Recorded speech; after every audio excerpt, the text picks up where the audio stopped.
গত বছরের একটা ফেসবুকে কেউ লিখেছিল যে একটা ডাক্তার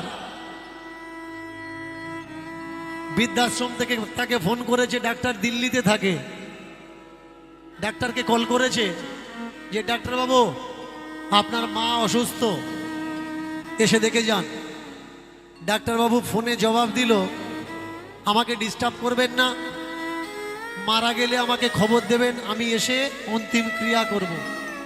তা সেখানে মিলিয়ন মিলিয়ন কমেন্ট ছিল যে ও মানুষ নয়, ছেলে হওয়ার যোগ্য নয়, ওর মতো মানুষ পৃথিবীতে থাকা উচিত না।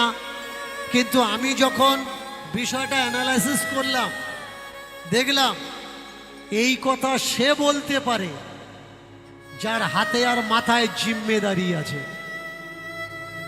হতেও তো পারে ওর ওয়ার্ডে কোনো এমার্জেন্সি রুগী ভর্তি আছে, তার জন্যে কথাটা বলেছে যে একটা অসুস্থ মানুষ দেখতে গেলে আরো কত অসুস্থ মানুষ তার বিনা চিকিৎসায় মারা যাবে।